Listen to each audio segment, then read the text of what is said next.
Also, I run indiegamejams.com, which I guess I've tried to do the intro. I guess as part of this, I always forget. This is like a calendar of all of the game jams happening in the world, and it's split. It has currently just this functional online jam bit, but like someone is actually making a calendar of all of the physical ones, which I attempted to do and failed. So I'm watching them very closely, trying to figure out what I did wrong.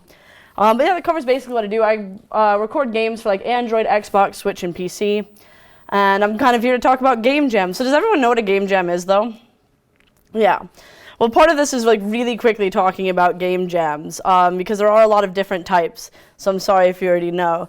But basically, it's making a game under a time pressure. And normally, there's a community around them. There's themes. There's diversifiers. You can do it solo. You can do it with other people. Sometimes there's judges. Sometimes there's ratings. Some of them are in person and then never get uploaded to the internet, which is really frustrating for me. Some of them are completely online. There's lots of resources for game jams now. Many people use Discord or Slack. There's also CrowdForge, which now like tries to connect people of different skill sets who are entering a game jam with other people that they think would partner together. So there's more and more resources for making game jams like better, which is really good. There's lots of reasons to join game jams. Lots of developers say it's the fun bits of developing a game.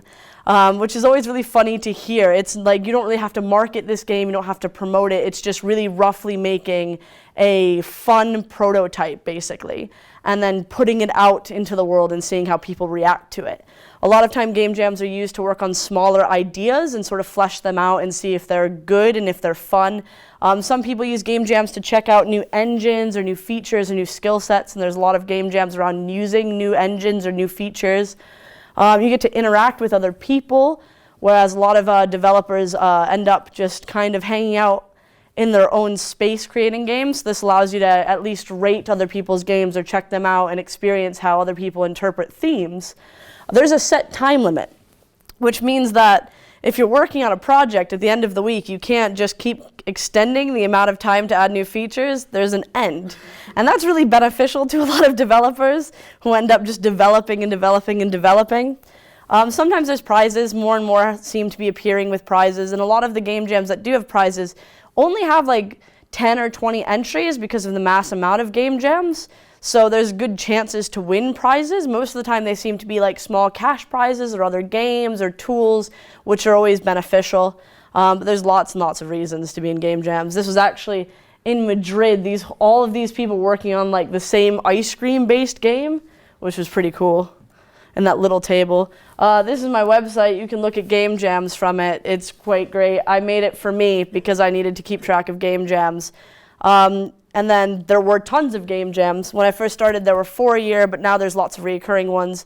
Some of my favorites are Ludum Dare, Global Game Jam, Asylum Jam, Proc Jam, Adventure Jam. Bitsy does like a monthly game jam using the Bitsy engine, which is like looking more and more like amazing each month. They've got like transition screens in now, and people are doing like amazing pixel art stuff, and that's a really cool thing to watch. The GM48 is a game maker game jam, and one game a month is like the monthly game jam where you just enter a game and you don't even have to follow the theme, and that's still going. So it's lots of places that you can get involved. So originally there weren't that many game jams, which is a very weird thing that it's like kind of bloomed in the time that I've been in games. That was because people used to have to host game jams on their own website and have a place for you to upload games and stuff. And then GameJolt was running their community game jams every year, basically. And they started their game jam like system, basically, which is a backend that allows you to make jams easily.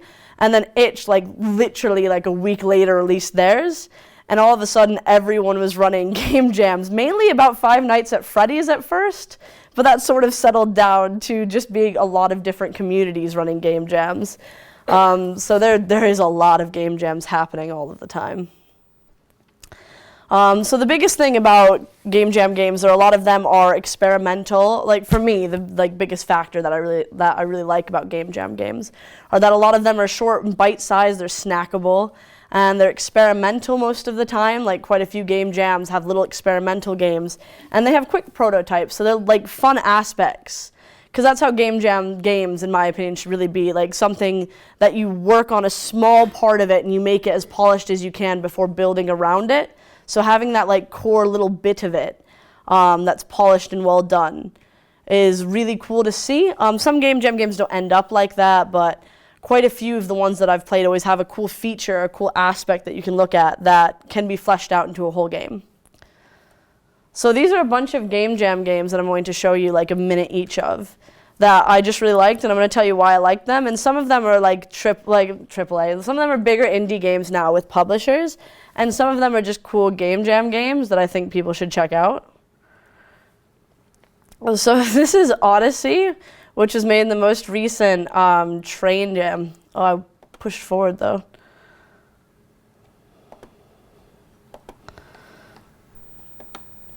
So this is like a weird, slightly experimental game where you're frogs who are also wizards, and you just want to like find a way out of the pond because you've never been out of the pond. And so you kind of just float around as these 4 strange frogs interacting and like collecting things, and you don't really know what you're collecting things for or what you're doing. You just know that you want to get out of this area and that there might be something beyond the pond. And there's like crazy characters, like there's clearly a frog tied to them as a balloon, but they're like, nah, there's not a frog, it's just a balloon. And you speak to these characters and you have to try to figure out how to get them to like help you figure out what's beyond the edge of the pond. I'm not really sure if you can get out of the pond, that's not quite clear, but you can travel around and I collected a bunch of fish and spoke to lots of people, and they were like, you're crazy, there's no reason to leave the pond, why are you doing that? But you end up collecting different items that also help you. Some of them are just like fish though and don't help you at all. And some are like trash, you can just pick up random stuff in trash that are floating within the ocean. And it was just neat, and I'd like to see it expanded and like more stuff happen within it. This flying mechanic, just being pulled by a frog, being a bunch of frogs, is just so bizarre to me. But Baba Is You came out recently, and I'm not very good at this game. That's quite loud. Oh, sorry. I'm like not used to this mouse that like clicks when you touch it. I just wanted to lower this slightly. This? Yeah. So I'm sure some of you have seen Baba Is You, and it was made for the Nordic Game Jam, and it's just a more polished version of the Nordic Game Jam game with more levels. And you basically just can change exactly what's meant to be going on by moving these words around the screen. So you have to start the game thinking, whatever I think about this level, it doesn't matter. All that matters is what's listed specifically on that screen. And I was following this for ages after it was made. I was so excited when it was released, and I got to like level 6 and couldn't do anything else because I couldn't figure out how to beat it. But you can just change what character you are and just everything that goes on. And it's just like so interesting, and it's such a weird concept, and I really love it. Get stuck sometimes when you change like what you're able to even move so that you can't move anything. It's such a cool little game. This is just like a cute game. So again, I'm really into the Bitsy engine and all of the little Bitsy games that are made, and a lot of them, this was the self-care jam. A lot of the little Bitsy games, they're just like tiny stories. So if you're not actually into development, if you're not into coding, the Bitsy engine sort of takes all of that away and strips it back, and it's more focused on sort of writing. So this is just a dog whose owner had gone, and you can just talk to birds and pick flowers and find your ball and drink water and just enjoy it. And it's just a really nice little experience. And a lot of Game Jam games are just little experiences. They're little bits of story that are kind of shown out and put in a game format for people to check out. A note from your human. So you can try to find your human, you can just hang out on the beach, and it's just a little cute experience, basically, made in this tiny engine. And this was back when Bitsy had first started doing those swirly words, as opposed to adding all of the transitional stuff that it now adds. One Room Dungeon's actually been updated since then, but this is the Ludum Dare version, or Ludum Dare version. And this was like a little Pico 8 idea where you have to be, like the theme was one room. And so you end up kind of dashing the room forward to go and fight more people and do more stuff. I believe this did have volume. I'm not sure why it doesn't now. But you end up beating all of these different monsters, and there's bosses as well, all inside this little level. And this game is just really well done. The developer of this Transil Dog, I believe. They make so many cool little Pico 8 games, and they're just all like fun. This one was quite challenging, especially when you get to the bigger bosses. There's like a giant ice boss and like ice levels and ice biomes, and then like fire biomes where there's just more dangers, but they're like the same type but just different, like different skin almost. And you end up just trying to survive for as long as you can.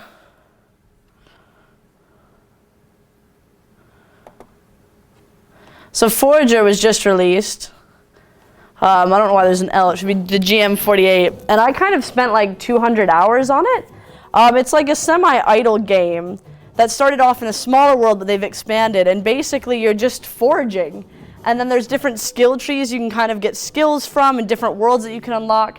And they tried to like do a riff on the like idle genre, which was I don't know, it's just like a completely different type of game. You can kind of leave it and just see what happens, but that's also risky because like monsters come. So I don't play it idly, I play it like super intensely. And you're just able to like craft stuff and slowly unlock more stuff and just become a bigger, I don't know, presence in this world that you're creating. And this was actually picked up by Hubble Bundle after the Game Jam build was released, and they funded it and got it completely released, and the developer made it all on his own, worked on all the sound on his own, spent a couple of years just polishing up this Game Jam build. And it's just super cool to see it finished and done and completed. And it's such a clever little idea. The developer the goal was to have a new discovery happen that's kind of unexplained every couple of like minutes. So whenever you start to get bored and start to feel like you've seen it all, a new thing gets released.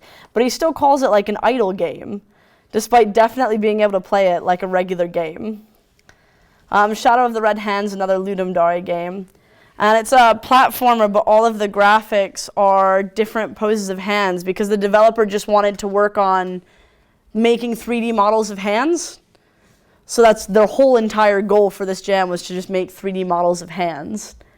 And that's exactly what they did. And it just made such a cool game. And it's short, it's a platformer, but like the way that the hands sort of move and the whole idea of this like bunny and some of these hands being sort of monsters looked really, really cool. And they were pretty happy with it in the end. So this is up on itch. It's by Mann 404, who makes loads of political games now about like Trump and stuff. But used to just work on game jams as a way to help their 3D modeling skills increase. And so all of their games used to be done in 3D. And a lot of times for game jams, when they didn't have enough time, they'd make just a main menu that was polished as much as they could with like animations and with lots of 3D assets. So there'd just be like main menus with spinning characters. And I was like, why were you entering these? This isn't a game. And he was like, well, I just want to see what people think of my 3D art because this is all I got time to do. And that was pretty cool to see them grow and make full games. This is like, I believe this is by the same developer. This is Mutant Mole Rat Matchmaker. So this is like a one-button game where you're trying to make mole rats mate. So this is sort of the Tinder bit where you have to find one that has enough likes and enough dislikes and enough personality that matches so that you can then start your entire like trying to woo this other mole rat over, which is super silly. Once you do end up picking someone, it's like a bunch of mini games to see how successful you can be at dating. So you're moving in this, and you can't control where you're moving because you can only like press one button. So you have to like press it at the right spot so that you can make it all the way over to her house in time before she gets upset. And it's like that idea of just trying to move with that sort of tapping was so intensely hard, but so clever. And I ended up really enjoying trying to figure my way out through this basically maze while trying to click at the exact right time to actually make it to my date on time. Most of the time I didn't. And once you make it to your date, there's a whole nother mini game that involves clicking the one button to get all the way there. And then you might also just not work out because your personality wasn't good in your first choice. And all of this effort was for nothing. And Andy Mann made a bunch of games that were like this, that were random words that he just sort of threw together to see what they'd do. This made for a crazy variety of games. This was a weird game. A game by its cover, you take some, like, this graphic, basically. It's like a little cassette tape, and you sort of use it to inspire a game, to make a game that's inspired by it. And this one was called Hell, and it's one of the games that surprised me. And it's a bit weird when Game Jam games surprise me, because I play so many of them. And the cartridge was just like a chicken, and it said the word hell above it. And that was the entire cartridge. And so you start off with what looks like Cooking Mama, but then, like, this egg hatches and it becomes a chicken, and then it eats seeds, and then it goes to hell, and then because it eats chickens, and then it has to escape hell. And it's just so bizarre to see such a cute world turn into a very, very strange thing. And that's what happens, because you just have to pick, like, if you want to eat and grow up until the point of you becoming, I guess, a bad chicken or a cannibalistic chicken, which isn't any good. And it was just so bizarre playing it. And a game by its cover is an interesting gem, because everyone has the same, like, can pick the same things to choose from. And even though they're picking the same graphics to choose from, you get such widely different Game Jam games. And you can control either chicken, you can leave one behind, and you end up going, I didn't even record going to hell. You end up going straight to hell, which is just so weird. And in there, it becomes like a roguelike where you have to find different items to get out of hell and trade your way out as a chicken. Yeah, this is the rest of it. So this is you in hell, and it's just like meeting these people who are different sins and trying to figure out how to get out of hell after you ended up there. So occasionally there are game jams that are, like, highly political, especially back, like, right when Trump was being elected. And one of my favorites was the Resist Jam, and this was my favorite game from it, Freedom Through the Lens. You're basically a press person who's come to a protest, and you just are neutral, and you don't know what the protest is about, and you want to just sort of find out everyone's point of view, and you end up talking to a lot of individuals, like a child who really is just there because, like, they have a strong opinion, but no one takes them seriously. And you talk to a young adult who's like, I don't care, I just wish people were out of my park. And you talk to a mother who's like, I don't want my picture taken, I'm just looking for a better world for my child, so I'm trying to understand. And you talk to each of these people and document their story, and you really get a better sense of all of the reasons people would be at a protest. And I felt like it sort of opened up people's eyes to just seeing that there are different, like, point of views, even if people are all in the same space. There's, like, lots of different reasons to be there, and there's lots of different reasons that people have these opinions and that show up to these things. So a lot of people end up, like, getting photographed, and some of them just don't want to, or some of them just don't have much of a story, but you document them all equally anyway, and then you hand in your report at the end of it. And it's just, it was just quite a nice and well done game, and it was very thoughtful in the way that it was designed. Private Line was from the Global Game Jam, and there's been a couple of renditions of this now, but it's like a censorship game. So this was about, like, you had to decide what was wrong and what wasn't wrong, so you had to pick what needed to be censored and what didn't need to be censored, and then just sort of work your way through all of that in hopes of not getting fired. And the whole time you don't want this job, you don't want to be doing this, but it's a job you have to have. And you sort of learn other people's stories and how the world is affecting these individuals, and how your censorship is affecting these individuals because they're unable to communicate now freely. They're unable to share their experiences so much. And you're just taking away these bits of conversation. And if you end up taking up too much, the person on the other line goes, I can't hear you, you're breaking up, I guess I'll go. And that's like the end of conversations. And it was a very weird game to sort of play through. It was very interesting in the way that it was designed. And then continued this to be a complete game about this guy going to work and getting this job, and about how he ended up there and the lottery that gave him the job. The Mind is a Small Place was made for Ludum Dare 38. It was made by a friend of mine who was just released the game that he worked on no longer needed him to port it anymore. So he basically made this game, and it was sort of about his emotional state at the time. And it's like a really weird experimental game, sort of about being depressed, but you take from it what you want. And you sort of go through these weird sort of off the beat ways of trying to understand everyone around you almost. And a lot of it's to do with these phones ringing, or people reaching out and going, hey, are you all right? Hey, what's going on? And there are people trying to talk to you, and you don't have a way to communicate back. And at some points you can't even like answer anymore. And it was just it's really weird to play games made by your friends and understand that they're like a reflection of who they are. And it's such a powerful thing when people release like little bits of who they are for game jams, and they're just like little deep stories. Like you spoke about this once at a different event and just started crying like midway through and couldn't finish. And it was just like this is released. This little bit of their life is forever out there now. And that's just really amazing to me that people do that. And at one point you end up with a decision in the game, and that's like the ending is based on your decision, and that's very much affected by how you perceive the entire game going through.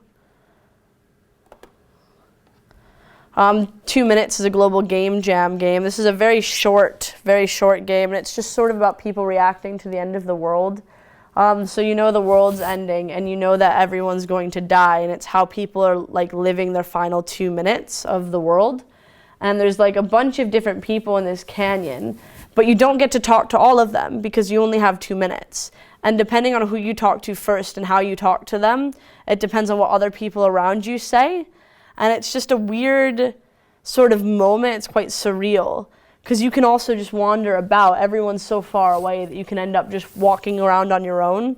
But when you do find people, they're like arguing or talking amongst themselves. They're just like hanging out and listening to music within the final moments, like not really caring what's going on.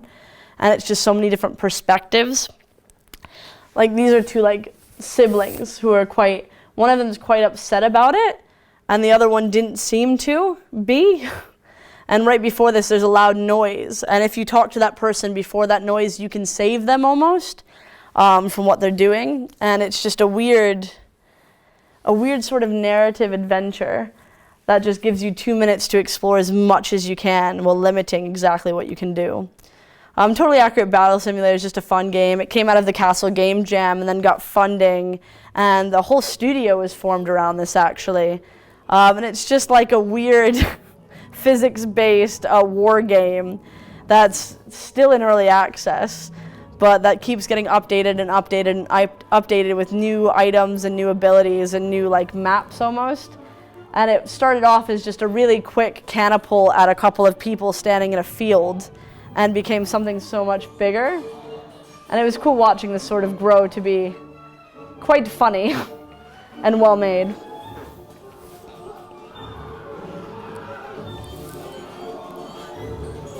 So many characters.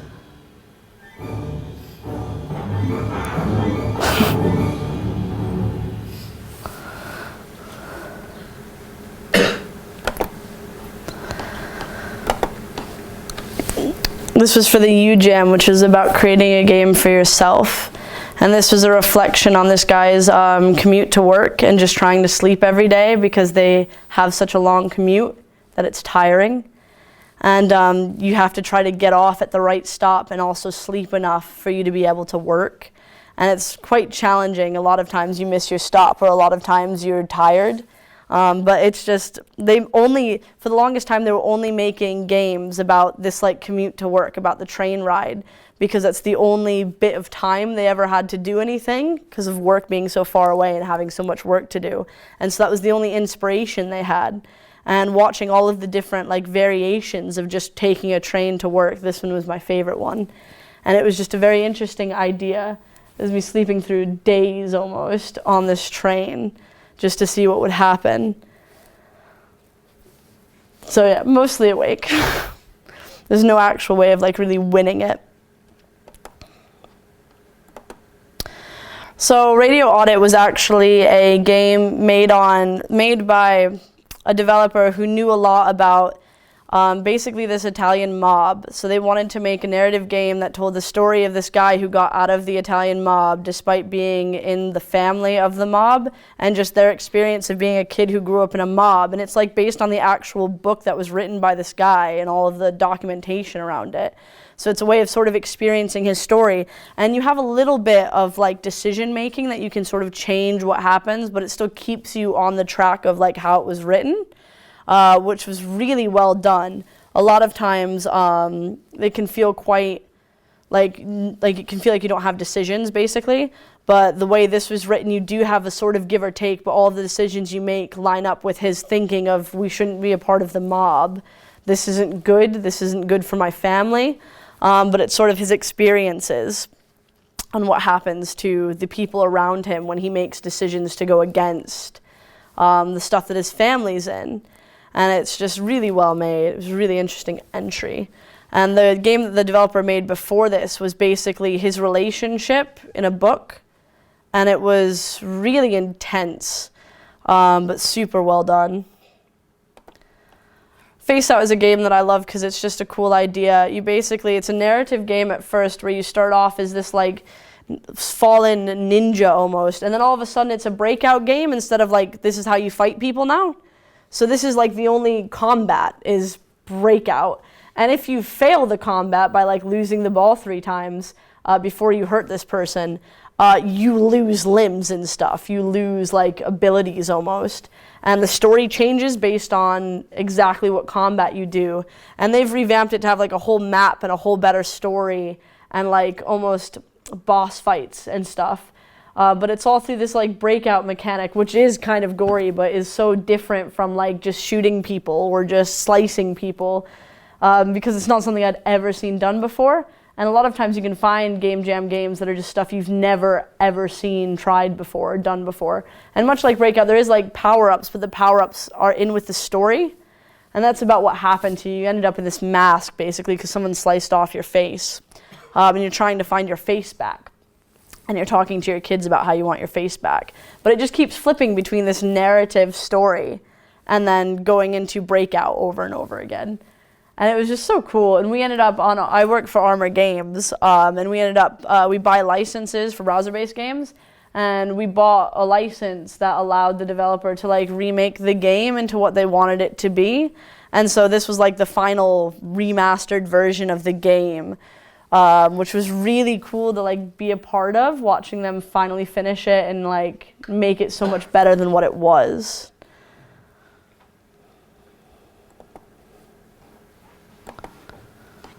Double Kick Heroes was for the Ludum Dare 34. It came out a little bit ago. They were actually at like every gaming event for ages.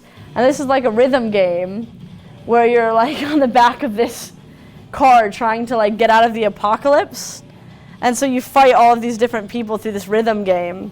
And they tried to have like a build your own level where you can put in the musical notes and then see how hard it is and try to make your own music and stuff, which is really, really ambitious in the game jam time frame. But they made enough of the back, I guess, end of it to actually decide to do it like in the game, which I'm terrible at because I'm not good at music. But it's just a fun game. You can also move up and down the screen to sort of hit different zombies and sort of figure out how to survive the longest. And there's a bunch of boss fights and a bunch of just strange stuff that happen. And it's just a really, really fun rhythm game. Oh yeah, and it won a bunch of awards. It was everywhere for ages. And none of the developers could speak English, and they'd go to these English-speaking events and try to set up appointments.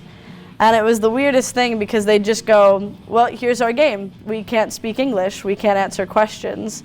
And you'd have to email sort of back and forth to understand more of what they were doing. But it ended up coming out really good. So a lot of studios started doing internal game jams to see if concepts were fun enough to then release. Snake Pass is like my favorite example of an internal game jam because it's just about the movement of this snake, which is just really fun. Like I could just move around being the snake forever. And they've also added a bunch of puzzle and platforming aspects of the game. And it just makes it like enjoyable. And that like movement, that slight movement is not a type of movement I had ever done before.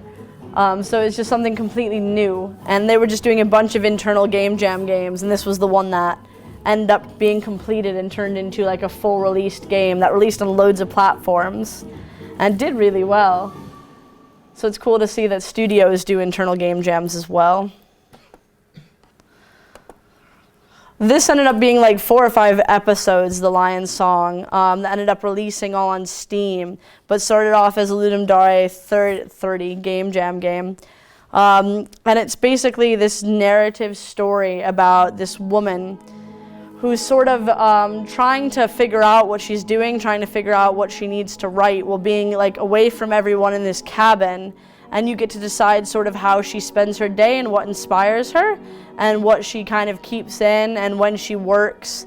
And she's trying so hard to do this while also talking to someone that's in like a different building that she doesn't really know very well, and they really want to know her. And it's like this weird balance of trying to figure out exactly how you're supposed to spend your days and exactly how you're supposed to make things work for her, because she can't work without inspiration. And you can't get inspiration just by working the entire time, but how much time do you spend doing what? And each episode goes further and further into her and this other person's relationship. And those are all free, or the first episode at least, and the second episode was free for ages. The Red String Club used to be called Super Continental Ltd. And I couldn't believe they changed the name. I spent ages going, I've played this game before. The original Game Jam game was sort of like this detective-ish game, but in the future, where you're that guy who is playing the piano, and you're basically been assigned a mission in this room. So this is from the original Game Jam game. This scene is the whole Game Jam game is in that room.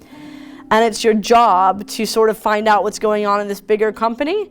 And in your assignment, you're like, well, what I'm doing is wrong. This company's doing something wrong. I'm not going to finish my job, and I'm going to figure out what's going on and stop them. And it ends on such a cliffhanger that there needed to be a full game. There was no way it could just stop there. And it got picked up by Devolver, and they changed the name of it and have released it as like a full cyberpunk mystery sort of adventure game that looked really nice and was finished up. Party Hard was the Indies versus PewDiePie game jam. It got picked up by Tiny Build and now has a second game and a like tycoon-based game that they released in between it that's nothing like any of the games. But you're basically this serial killer who's killing people at parties, but you have to kill people like one by one without getting caught and by using traps. And you're doing it because you were kept up all night. Like, that's the reason why. You couldn't sleep, so you're murdering everyone. In the second game, there's like objectives. It's objective-based instead of killing everyone. But there's still just like such a good number of like traps, and like you can poison people and you can ruin like musical instruments so they fall on people, and you can trap people and just like stab them if you want. But the police come, you can run from them. There's like side quests to like find these different animals and hang out with them and find these different posters and call people and get them there. But you have to be careful. A tactical game of mass murder is a good tagline. I think that's it, yeah. So those are a bunch of Game Jam games that I really enjoyed, and I hope you enjoyed them too. And I really like Game Jam games, so please keep making Game Jam games. That's all.